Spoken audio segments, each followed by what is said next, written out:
Welcome to the Capital Exchange. I'm Steve Wilbur, Managing Director at Allen Capital Group. And I'm Travis Portwood, Chief Investment Officer with Allen Capital Group. Travis, investors find themselves in a tug of war right now.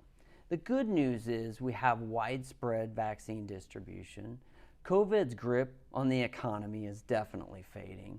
We've entered a period where we have good economic growth. We're getting back to those pre-pandemic levels. And the consumer spending has a lot to do with that. Consumer spending this last quarter improved 11% here in 2021. In addition to that, the government now wants to deploy more stimulus money on top of what they've already deployed.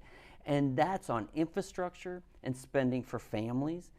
We're talking trillions of dollars over the next decade. Yes, Steve, and the rich economic environment you just laid out, combined with the advancement we've seen in technology and healthcare, have people very confident in the future. And people are expanding their risk thresholds. And that confidence is seen now in the prices of stocks. Many smaller, disruptive companies are being priced like they're going to be the next Apple, Facebook, Google, which isn't likely. You're talking about some of the greatest companies in the history of capitalism. And you can also see this expanded risk tolerance in crypto assets like Bitcoin. The challenge now for the investor is not tying yourself to one specific positive outcome. Prepare for a variety of outcomes because the world is still surprising. We all remember 2020. Yeah, that's true.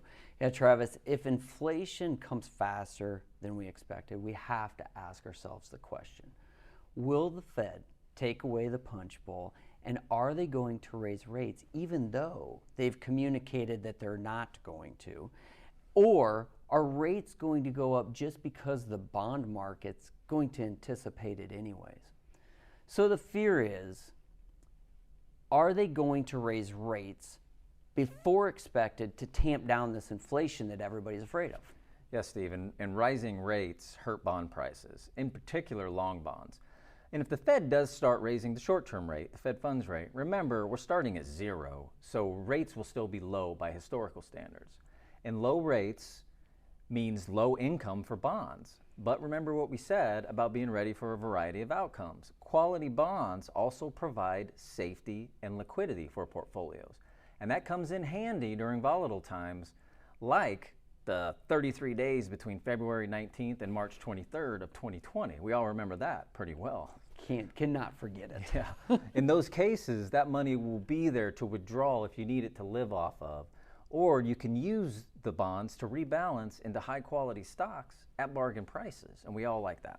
No, I can't agree more, Travis. This has been great. I look forward to it next week. I look forward to it as well. Thank you for watching this week's Exchange. To make sure you don't miss out on future discussions, please follow us on social media. Make sure to like and share our videos. We'll see you next week.